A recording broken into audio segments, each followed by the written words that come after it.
नमस्कार दोस्तों, एक नई लर्निंग के साथ हाजिर हूँ और आज के इस लर्निंग में जिस कंपनी विशेष को लेकर के चर्चा करने की कोशिश करते हैं, वहाँ पे यदि अब देखा जाए मार्केट की स्टॉक प्राइस की मूवमेंट को इनकी कार कंपनी की जो पुराना परफॉर्मेंस है फाइनेंशियल को लेकर के देखा जाए, तो कहीं न कहीं एक आपस में समतुल्यता बनाती है, स्थिरता की बात कहती है।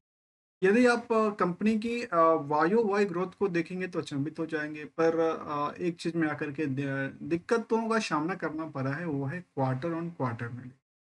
लेकिन यदि आप स्टॉक प्राइस की तरफ देखेंगे तो मार्केट जहाँ लगातार कुछ बड़ी दिग्गज-दिग्गज कंपनी में बिकवाली का प्रेशर था, तो वहाँ पे यहाँ पे इस तरह की बिकवाली नहीं मिला है। वो थोड़ी बहुत करके थोड़ा आप कह सकते हैं कि थोड़ा बहुत बिकवाली मिला है, लेकिन स्थिरता के साथ मार्केट में कामकाज करती पाई गई। क्यों नहीं इस कंपनी के बारे में थोड़ा-सा डिटेल में जानने की कोशिश करते हैं। क्या करती है, इनकी बिज़नेस मॉडल से लेकर के और मार्केट की ट्रेंड तक को एक अवलोकन करने की कोशिश।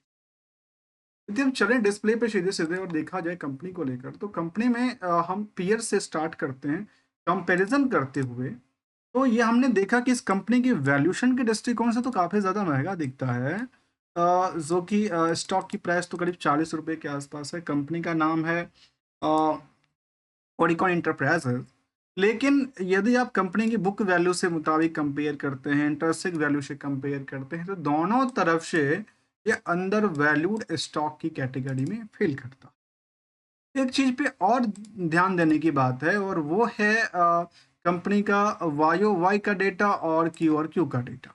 तो हमने वाई-ओ-वाई की डेटा को पहले नज़र देखा, तो समझ में आई तो कंपनी का जो सेल्स था उसमें करीब-करीब 21% तक की गिरावट रही।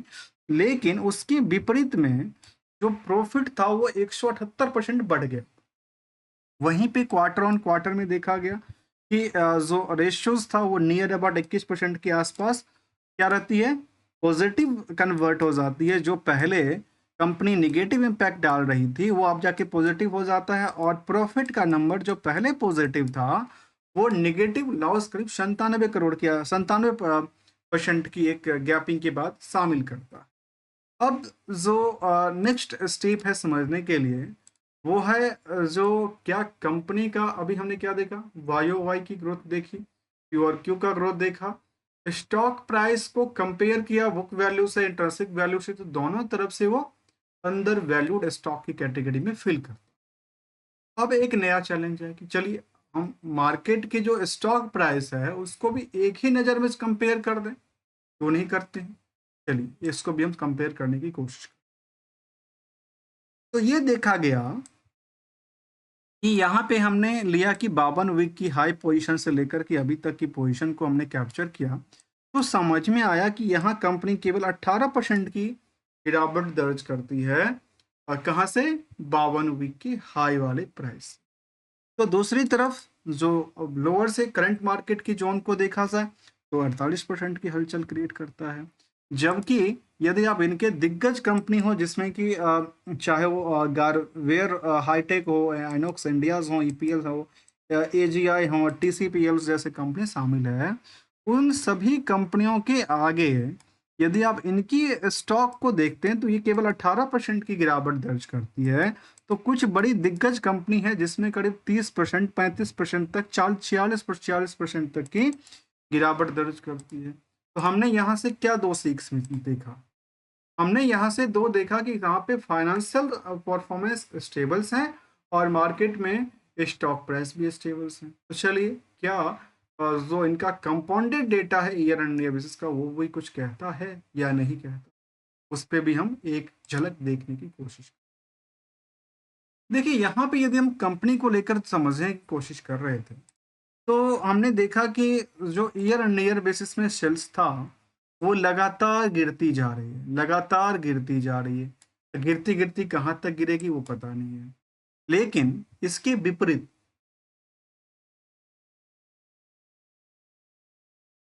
क्या विपरीत? प्रॉफ़िट। सेल्स के विपरीत profit.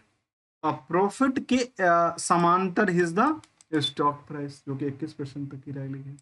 Return on equity same as per the sales आंकड़ा। तो ये नियर अबाउट कह सकते हैं कि सेल्स के अकॉर्डिंगली जो है प्रॉफिट, प्रॉफिट के अकॉर्डिंगली चलती है मार्केट, ना कि सेल्स के मुताबिक चलती है मार्केट, और मार्केट के मुताबिक है प्रॉफिट। यदि इसके अलावा कंपनी में निवेशकों का इंटरेस्ट की जानने की कोशिश करेंगे, तो जैसे हम लोग देखते हैं कि मार्केट में दो तरह की गेमबाजी होती है। गेम बजाया जाता है और रिटेलर का, और गेम क्रिएट करने वाले होते हैं एफआई और डीआई। इन दोनों की मिली भगत भगत होती है, और एक आम निवेशक का पैसे की वैल्यूशन में कई बार कमी, तो कई बार मार्केट में अच्छे खासे पैदान पे होता है, पर हम उसमें पैसे वसूल नहीं पाते। अब यहाँ पे मैं समझाने की कोशिश कर रहा हूँ, जो यदि मार्केट में अच्छे खासे वैल्यूशन दिखती हो, तो उसको लपेटने की ज़रूरत भी है, और लगातार होते हुए लॉस को लेकर के अपनी लॉस को कम करने की भी आदत डालनी पड़ेगी। अब एक चीज़ को और मैं समझने की कोशिश कर रहा था कि ईयर एंड ईयर बेसिस पे कंपनी का परफॉर्मेंस आता था। इस कंपनी में जो शेयर होल्डर का तादाद है, उसमें एफआईआई की कोई भी भूमिका नहीं है, टीआई की भूमिका रहे, और आम पब्लिक के पास 40-49 हजार निवेशक इसमें लगे पड़े हैं। कंपनी का मार्केट कैप केवल 622 करोड़ के आसपास है। स्टॉक प्राइस की अकॉर्डिंगली बुक वैल्यू और इंटरेंसिक वैल्यू से अंडर वैल्यूड की श्रेणी में आता है। नेट इनकम मार्जिन 43% का है। 66% का होल्डिंग प्रमोटर के हैंड में है, और डिविडेंड की ट्रैक रिकॉर्ड भी अच्छी खासी कंपनी मेंटेन करती है। रिसेंटली की बात करूं तो कंपनी ने अपने अपडेट में ये कहा है, जो इनके एक प्रमोटर ग्रुप से बिलोंग करने वाले लोग हैं, उन्होंने अपनी होल्डिंग को इंक्रीज किया है।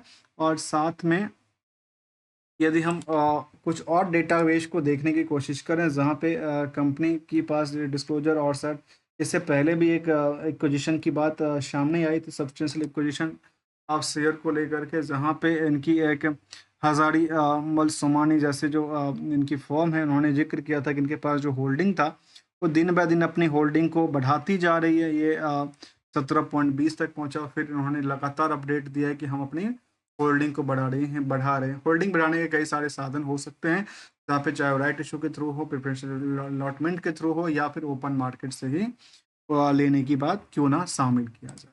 लेकिन कंपनी में रिस्क और रिवार्ड की एक्सपेक्टेशन को देखा है तो काफ़ी ज़्यादा क्या करती है,